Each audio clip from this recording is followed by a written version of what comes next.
welcome to Rajya Sabha Television. You're watching The Big Picture with me, Frank Razan Pereira. Terming the setting up of a national recruitment agency as historic, Union Minister Jitendra Singh on August 19th said it will conduct an online common eligibility test for shortlisting candidates for majority of central government jobs twice a year. He said the multiple recruitment examinations are a burden on the candidates as also on the respective recruitment agencies, involving avoidable or repetitive expenditure, law and order or security related issues, and venue related problems. It is envisioned that the NRA would be a specialist body bringing state of the art technology and best practices to the field of the central government recruitment. In this edition of The Big Picture, we will analyze the role and functions of the National Recruitment Agency. Joining me on the program today are Sujata Chaturvedi, Additional Secretary, Department of Personnel and Training, Government of India; Surendranath Tripathi, Director, IIPA; and A.K. Bhattacharya, Editorial Director of the Business Standard. Thank you to all my guests for joining me on this edition of The Big Picture. So, Ms. Chaturvedi, I'd like to start the program with you. First, let's try and understand and put into perspective what what is the National Recruitment Agency all about. Thank you for having me here. The National Recruitment Agency is a historic transformative reform which the central government has carried out in the space of recruitment tests. There are a lot of jobs in the central government at the Group B and C level which are not technical in nature. And there are several agencies to the count of about 20 which conduct different types of recruitment tests throughout the year to recruit for the posts in their organization. Right now, we are looking at the NRA taking over the first level exam of three main government recruitment agencies, namely the Staff Selection Commission, the Railway Recruitment Board, and the Institute of Banking Personnel Service, where we recruit banks from the staff from the banks and financial organizations. So this particular common eligibility test, which has been envisaged, will be the first level of exam common for these three organizations, and it will be held on computer. It's an online examination, and the score that is generated out of this particular examination can be used by the candidate go on to the next level of examination to any of the three agencies that I mentioned for the particular job that they are interested in. So this is the format of the common eligibility test. Right. All right, Mr. Bhattacharya, let me bring you to the picture now. So, what is the history and what is the background really of the NRA? I think it came up during the previous budget as well. And how did it come about and how have we reached this particular stage? The idea of NRA was first mooted in the budget that Mrs. Nirmala Sitharaman presented in February this year. The spirit of this entire exercise, as Mrs. Chaturvedi rightly pointed out, is actually to deduplicate the kind of work that these three agencies were doing at the same time. In a sense that the entry-level examination was right now happening at three different levels for around, I believe, around 200 million or 250 million people who apply for non-gazetted service jobs through the Short Service Commission, through the Banking Institute, and through Railway Recruitment Board. Now, the assessment is, and the understanding is that for the first level, screening, you don't need separate tests. So the need was to deduplicate the exercises being undertaken simultaneously and therefore reduce a huge amount of costs.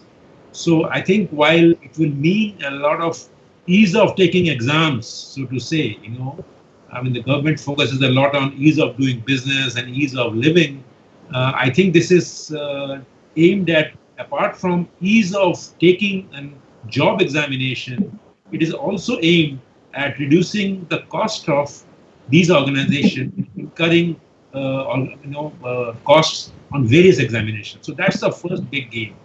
And the second big thing would be that going forward, what I do envisage that various state recruitment agencies will probably join in and use the same CET mechanism and may probably actually adopt the CET system and assign this responsibility to CET to hold the examination for their recruitments.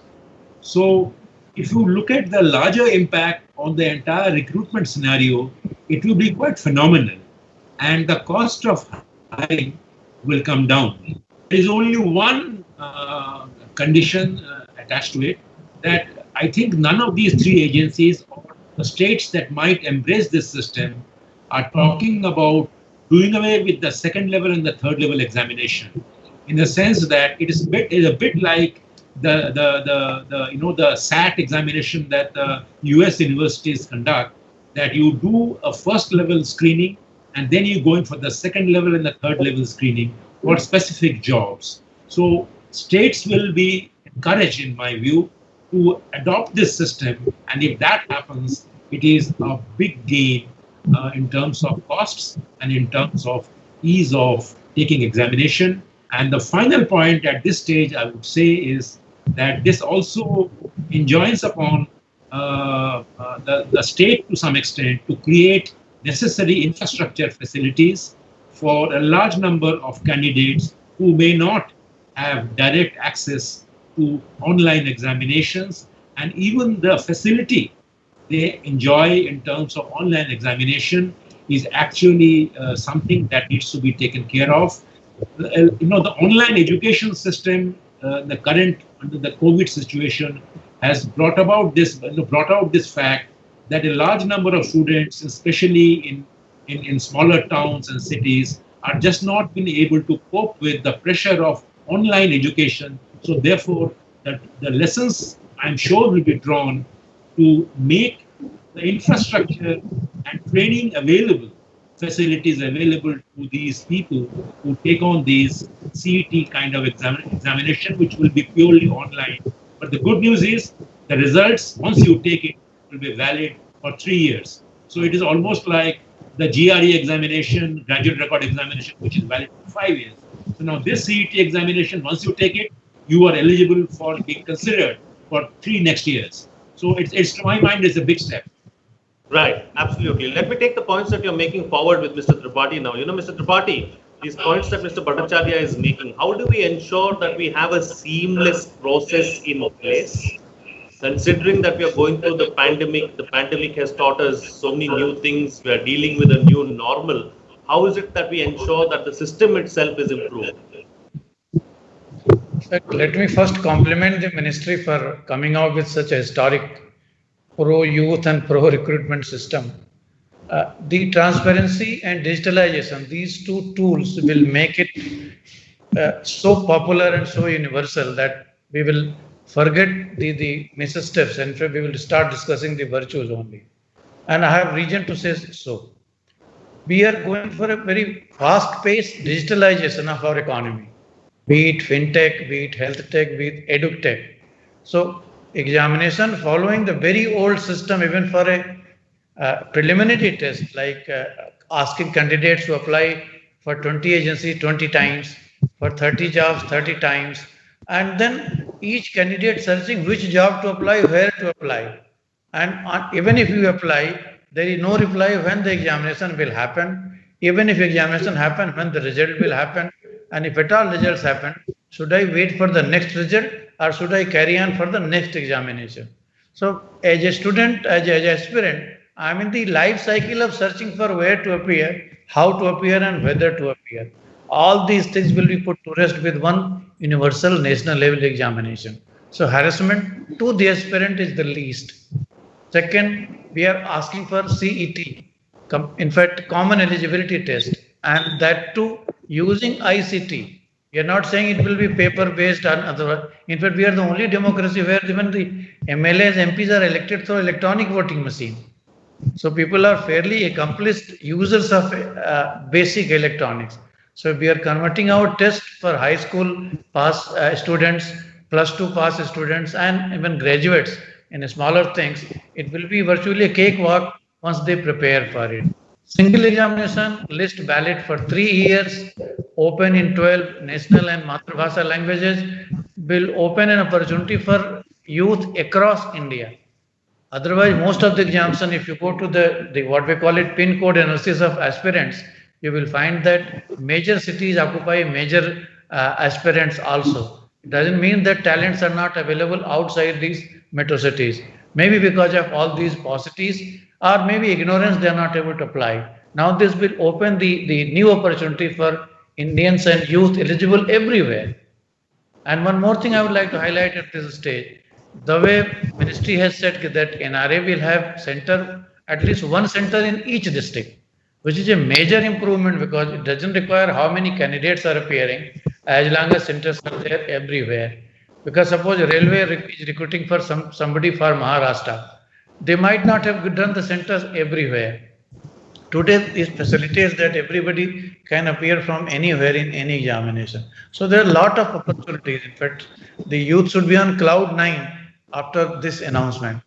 Okay, all right. So, Ms. Chaturvedi, let me take this particular aspect forward with you, of accessibility and to ensure that we have a seamless process. Mr. Tripathi spoke about how each one of the aspirational districts is going to have a center and how it's going to be accessible for everyone. But let's not forget that, at some level, even technology will have to be on our side. So those are some aspects that need to be addressed, and those are some of the aspects that need to be looked at as well.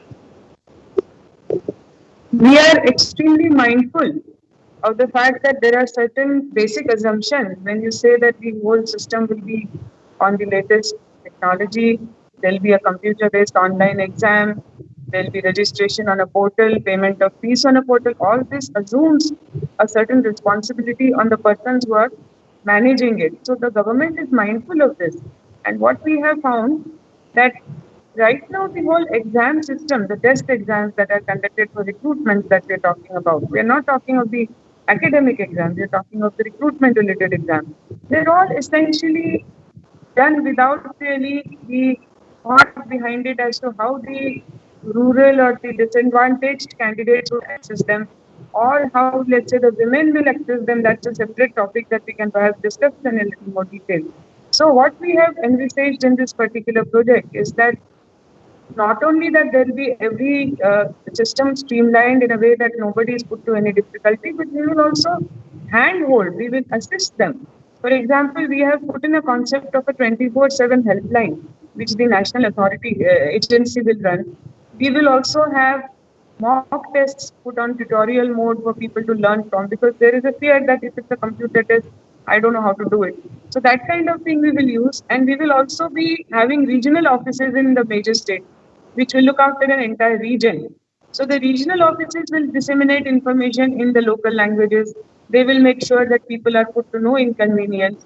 And the infrastructure part of things is going to be looked at. I must mention here that we have specially looked at the aspirational district. Where we have setting up test centers in the aspirational districts on priority, because these are areas which need more attention. So all that has been thought about, and nobody should fear the fact that we are going to have a computerized online system. In fact, like Mr. Tripathi just said, it's going to be so easy that we will start wondering later on as to why this was not done earlier. Why is it even a thought at this stage? So it is going to be a very simple and straightforward process.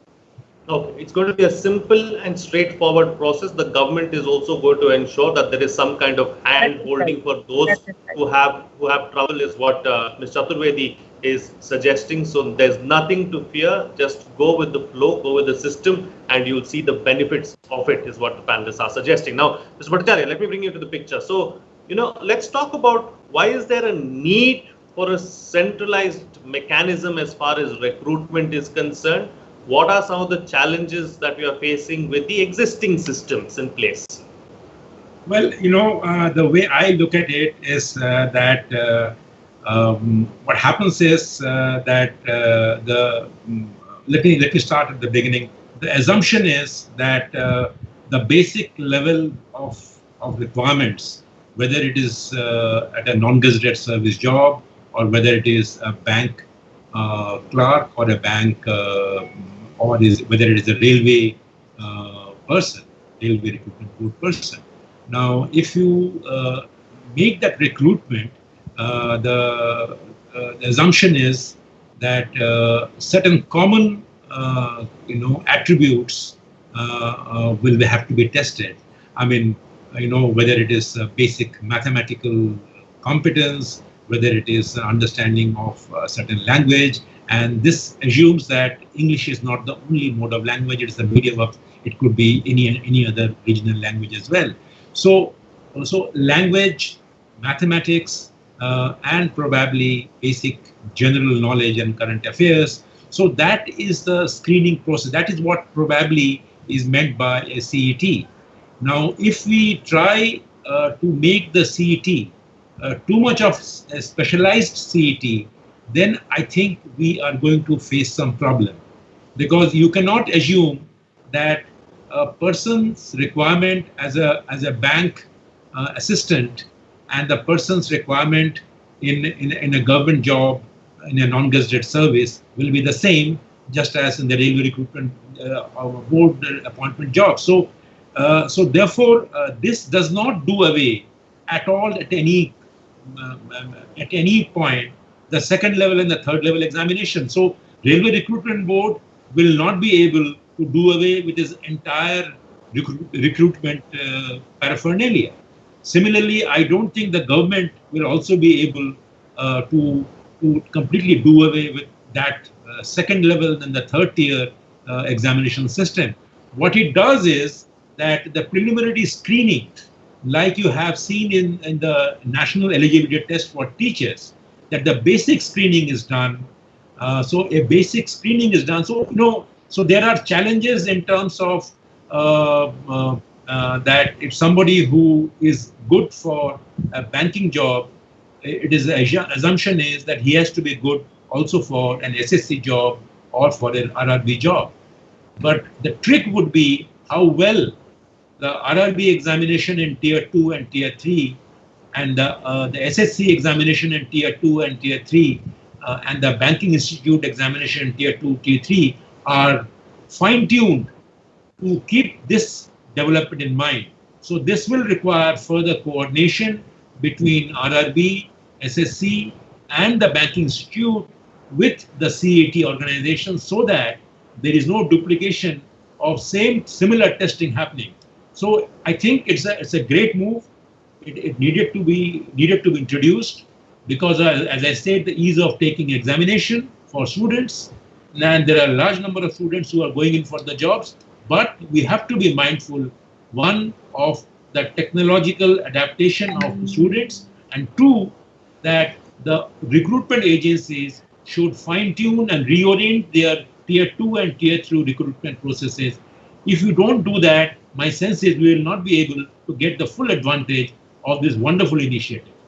Absolutely. I think that's a very valid point that you're making. Let me take that forward with Mr. Tripathi. Mr. Tripathi, if you're going to have a common eligibility test, the requirements for a banker or banking clerk might be very different for as far as the requirement for a railway clerk is concerned. So how will a common eligibility test really help?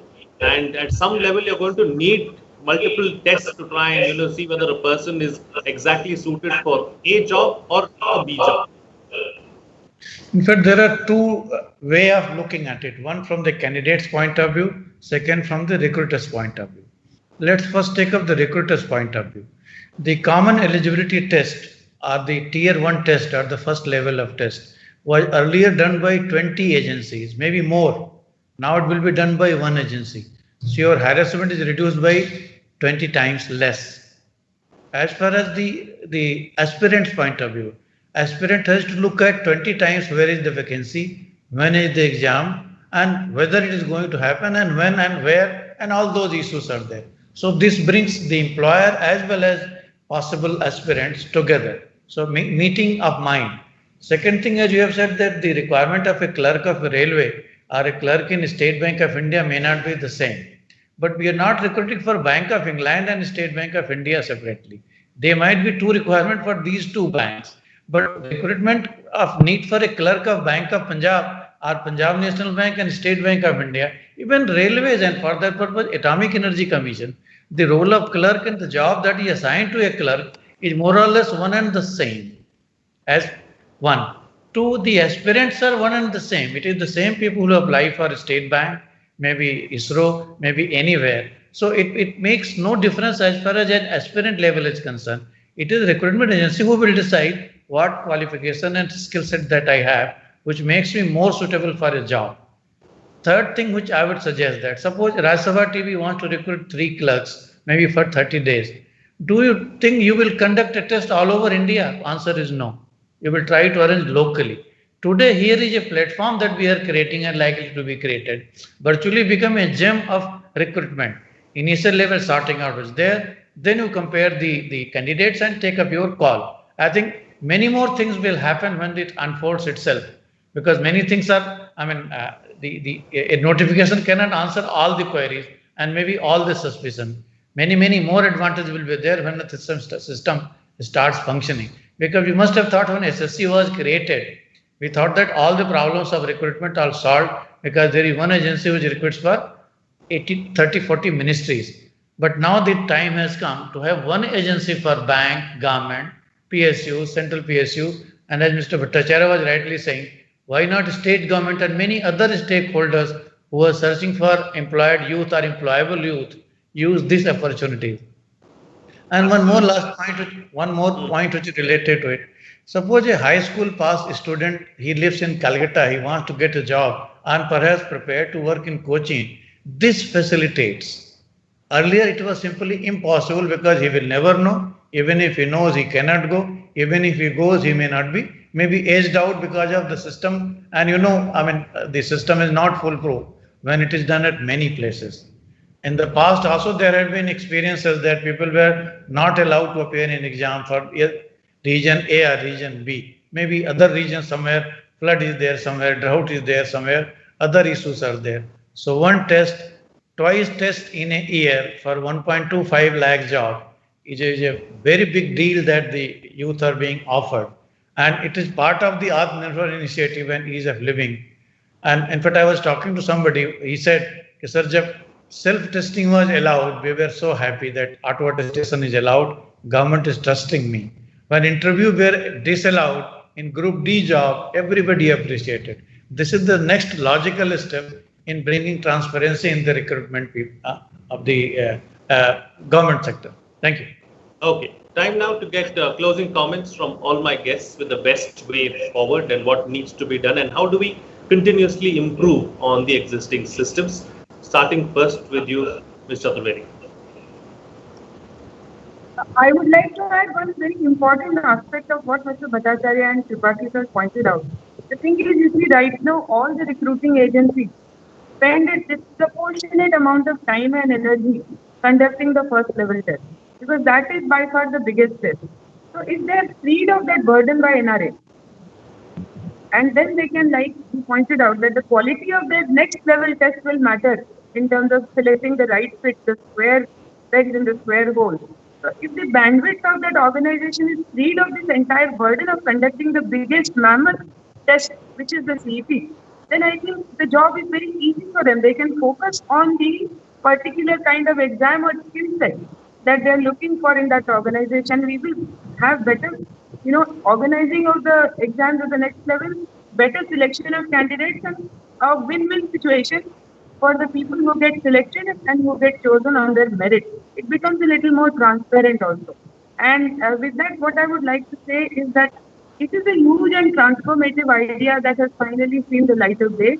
It has been there on the drawing board, and we look forward to setting it up very quickly and launching an examination starting next year, so that whatever has been promised is delivered.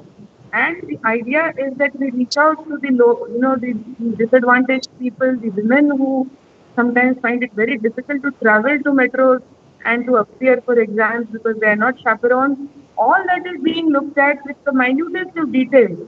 And we are hopeful that this will bring a huge transformative reform in the recruitment that are done in the central government. The final thing I would like to say, before I thank you, is that it is extremely prestigious and honorable to work for the central government.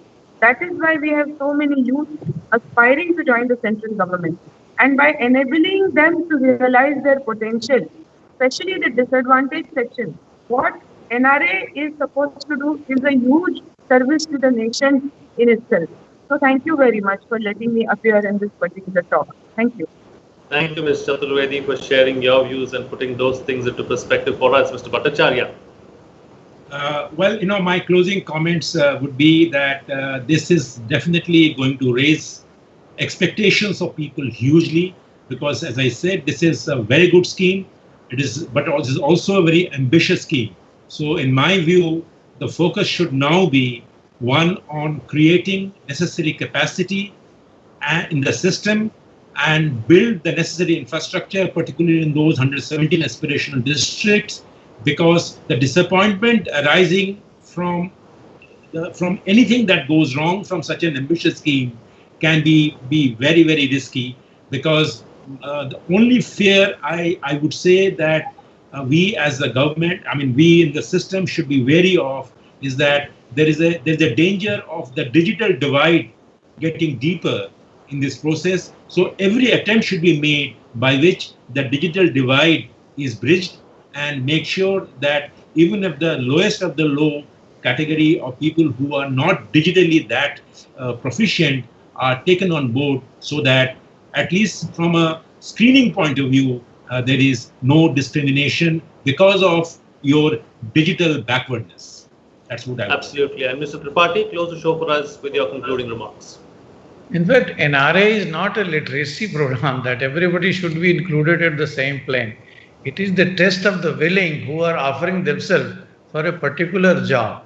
So common eligibility test at a national level by one competent agency is a major move forward as far as examination is concerned. Second thing, this is ease of recruitment. This is not a ease of job creation. The total emphasis of present government has been to make Bharat Atmanirbhar, so the job is outside government. 1.25 lakh job, everybody, whole of India waiting for it is not a big deal. The only biggest deal is that it is becoming made transparent. My takeaway from this NRA is that people will be tested early, tested with one exam, and they will have enough time of 364 days to think for alternative job and alternative employment, and perhaps take up early plunge into the entrepreneurship and start building their life instead of waiting for next examination and all the 20 examination to and waiting for their entire result to take a decision to take up next step in their life. So for me, it is more making Atmavishwas return to the youth, because if you want to become Atmanirbhar, अगर आत्मनिर्भरता की ओर में बढ़ना है तो आत्मविश्वास और आत्मश्रद्धा के साथ बढ़ना पड़ेगा, not waiting for a series of exam. Life itself is exam, but at least this exam is going to be fair and transparent and nationally one examination. So we are heading for a major reform in the recruitment in the government. Thank you. All right. On that note, then I'll call it a wrap on this edition of The Big Picture. Thank you to all my guests for joining me on the program and putting things into perspective for us. What's coming out of this discussion is that it's a major reform as far as recruitment to the central government is concerned. It is a transformative process that was on the agenda for long. The idea is to be all inclusive and roll out the process by next year. Going forward, the government needs to work on capacity building and infrastructure. We have to ensure that the digital divide wedge is not further widened. It will be a learn as you go process, and this is just the start of the ease of recruitment. With that, it's a wrap. See you again next time.